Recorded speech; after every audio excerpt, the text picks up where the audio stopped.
आचार्य श्री को मेरा सबसे कहना है, श्रावकों से कहना है, इस प्रसंग में साधु संतों से निवेदन है कि आचार्य श्री को मत बांधो, आचार्य श्री के बांध करके उनकी ख्याति को सीमित मत करो। आचार्य श्री को सूर्य के समान आकाश में चमक रहे हैं जिंदगी भर, और उनके जाने के बाद भी उनको सूर्य के समान चमकने दो।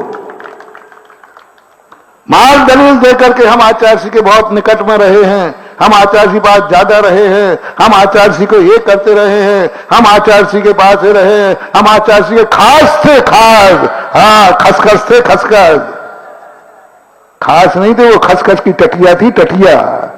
वो एक खसखस की टाटी होती है, अब तो चलती नहीं है, अभी भी चलती थोड़ी बहुत। खसखस की टाटी होती ना, टटिया बाहर लगा देती है। हाँ तो खसखस की टाटी थे हम, विशेष रहे आचार्य श्री के।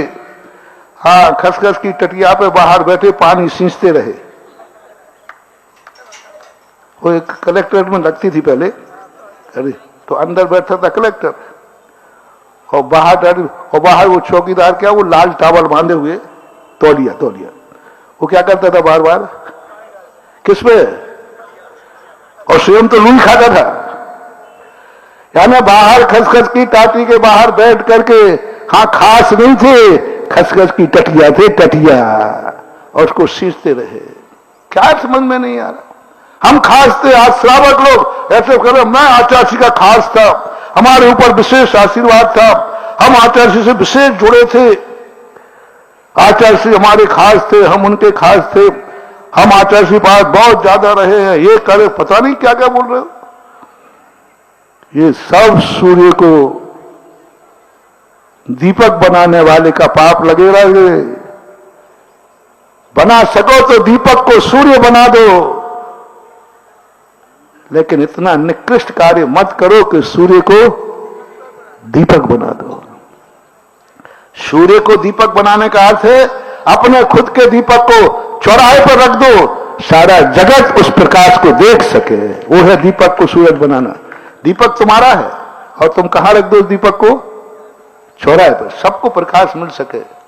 यदि ये ना कर सको तो महानुभाव, बहुत करुणा करके निवेदन कर रहा हूं, सूर्य को दीपक बनाने की कुचेष्टा मत करना। पूज्य गुरुदेव हमारे क्या थे? दीपक नहीं, अपूर्व सूर्य थे, अपूर्व सूर्य थे। भक्तांबर में 3 श्लोक आया है, हे भगवान आप सूर्य नहीं, आप अपूर्व सूर्य, आप चंद्रमा नहीं, अपूर्व चंद्रमा, आप दीपक नहीं, निर्धूम वर्ति रप वर्जित, ऐसे आप दीपक थे। कितने मंदिरों को उठाया, कितने मंदिरों के मूल लाइन को स्थानन किया, लेकिन उन्होंने अहित नहीं किया।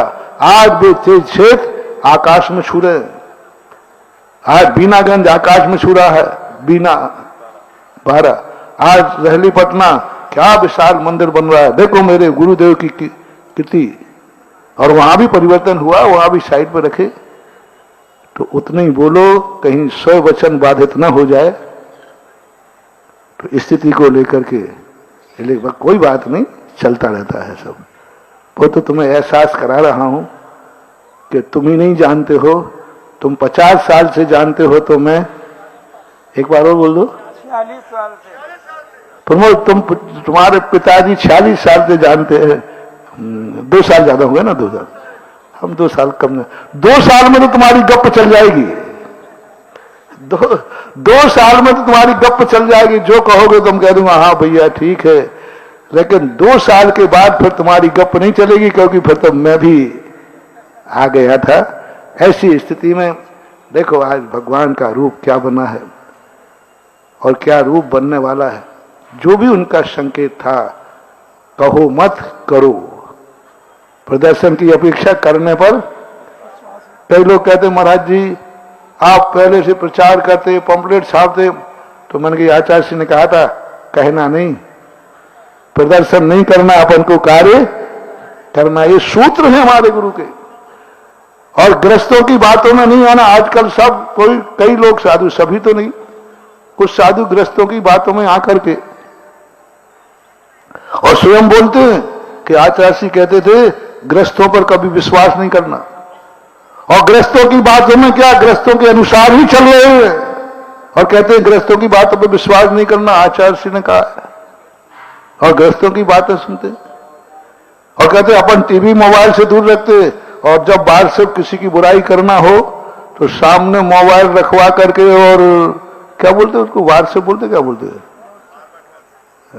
अपना इंटरव्यू दे रहे और सामने मोबाइल रखे और व्हाट्सएप करना जाएगा यूट्यूब पे, तो स्ववचन बाधित मत हो।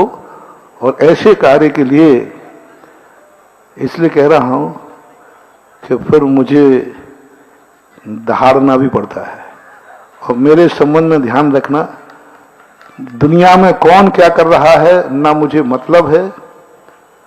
एक और सूत्र दे दूं, दुनिया में कौन क्या कर रहा है साधु का मुझे कोई लेना देना नहीं। हम तो सभी कहते हैं जो साधु कर रहा है अच्छा कर रहा हो, अपना एक ही शब्द ठीक है, कौन क्या कर रहा है मुझे कोई मतलब नहीं है, जो कर रहे हो अच्छा है, तुम्हारी समझ से तुम वहां बैठे हो, तुम्हारा सोच होगा तुम अच्छे ही कर रहे होगे, हम क्यों उसमें पड़े। लेकिन हम किसी की तरफ दृष्टि नहीं ले जाते, लेकिन सारी दृष्टियां कहां टिकी हैं। तो ये भी ध्यान रखना, मैं किसी को छेड़ता नहीं हूं, मेरे गुरु महाराज का मेरे ऊपर सर्टिफिकेट है, बताऊं, बता दूं क्या रहना, 1 मिनट बता देता हूं। एक बार किसी व्यक्ति ने कहा, बोले महाराज जी सुधा सागर महाराज ने ऐसा बोला है, तो आचार्य जी कहते हैं कि वो बोल तो नहीं सकता। सब लोग बैठे थे, कम से कम 20-25 लोग बैठे थे बैनर्जी वगैरह, तो आचार्य जी कहते हैं वो ऐसा बोल तो नहीं सकता। बोले महाराज बोल रहा है, हम कैसे ला के दे दें। बोले फिर किसी ने उसको छेड़ा होगा। दूसरा शब्द क्या था आचार्य जी का, किसी ने छेड़ा होगा। और ध्यान रखना वो सुधा सागर है, यदि छेड़ दोगे तो छोड़ेगा नहीं, और छेड़ोगे नहीं तो बोलेगा नहीं। ये साथ मेरे आचार्य जी के हैं, पूज्य गुरुदेव के, मेरे ऊपर। क्या कहा फिर से कर दूं, छेड़ोगे नहीं तो वो बोलेगा नहीं, और छेड़ दिया तो छोड़ेगा नहीं। इसलिए जगत से मेरा कहना है, मुझे मत छेड़ो, मुझे मत छेड़ो, गुरु का सर्टिफिकेट है, फिर मैं छोड़ूंगा नहीं। मेरे पास भी बही खाता है, मेरे साथ भी 45 साल का बही खाता है, और तुम मुझे छेड़ोगे नहीं तो मैं बोलूंगा नहीं। सब जो जहां जो चल रहा है अपनी अपनी मर्जी से करो, वहां की परिस्थितियां तुम्हें कुछ पता ही नहीं, तुम्हें मालूम नहीं, तुम चैनल पे घुमा रहे हो कि आचार्य सिंह ऐसा नहीं किया, तुम्हें क्या खाक मालूम है, मैंने बता दिया मैं तुम्हें। अब क्या करोगे, अब तुम्हारे ऊपर कोर्ट केस किया जाए, अब किया जाए कि झूठा है, अब चैनल को किया जाए, चैनल बंद हो जाएगा, रोजी रोटी खत्म हो जाएगी। अब रोजी रोटी खत्म हो जाएगी तुम्हारी, अब क्या कहोगे, लो मैंने प्रमाण दे दिया तुम्हें। झूठी चीज कितनी देर चल सकती है, झूठ के पैर नहीं होते रे, कसाई के पैर नहीं होते हैं, अमरवेल की जड़ नहीं होती है, पैर नहीं होते हैं। सत्य जमीन पे चलता है, असत्य बिना पैर के उचकता है, उड़ता नहीं है, पंख भी नहीं है, पैर भी नहीं है, उचकता है, उचकता है। कितना उचकोगे, सत्य सामने आ जाएगा। समझो क्यों पाप का बंद कर रहे हो, जो होना है वो होके रहेगा। क्यों अंतराय कर्म बांध रहे हो, क्यों कर्म बांध रहे हो, वो होना था वो हो गया कि नहीं, बोलो ना। और अभी जो होना है वो भी होगा, क्योंकि गुरु का आशीर्वाद है। तुम व्यर्थ में कर्म बांध रहे हो, तुम व्यर्थ में बुरे हो रहे हो, व्यर्थ में तुम आकर के कितना प्रचार सारी दुनिया को गुमराह करना।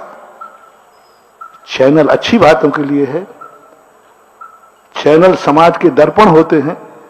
मीडिया, किसी ने कहा था, शायद नेहरू जी ने, किसी ने, कि जो मीडिया होता है वो समाज का दर्पण होता है। अच्छी चीजें दो, समाज को गुमराह मत करो। और कम से कम कोई चीज देना है तो दोनों पक्षों को सुन के दो। दोनों पक्षों की जब तक जानकारी नहीं हो, मेरा हर मीडिया से कहना है, देना मीडिया का दुरुपयोग है। दोनों पक्षों की सुनो, दोनों की सुनो, दोनों की सुनकर के फिर दोनों को दो, निर्णय समाज को करने दो। दोनों बोलो, एक पक्ष ये है, एक पक्ष ये है। एक पक्ष की सुनकर के उड़ा देते हो, फिर बाद में कहते हो वो आई एम सॉरी प्लीज, अब क्या जूता मार के दुसारे से पहुंच रहे हो। पहले तो आग लगा दी, आग लगती है बहुत बड़ी, और वह खंडन कितना सा होता है, नीचे एक छोटे से कोने में लिख देते हैं। कहां जाओगे? इस चैनल के माध्यम से, मीडिया के माध्यम से महानुभाव पुण्य कमाओ, धर्म की प्रभावना करो, अच्छे परिणाम करो, अधर्म मत करो। और करना ही है तो दोनों पक्षों को बराबर समाज के सामने। मैंने पहले कहा, मीडिया क्या है? दर्पण। दर्पण में दोनों चीजें आती हैं, अच्छा भी आता, बुरा भी आता, खंडन भी आता, मंडन भी आता, सत्य भी आता। जो है यथावत रखने का काम, जो जैसा है वैसे ही। जय हिंद दोस्तों, अगर आपको मेरी वीडियो अच्छी लगती है तो प्लीज़ मेरे चैनल को लाइक, शेयर, सब्सक्राइब करिए और इसी तरह से अपना प्यार देते रहिए। धन्यवाद।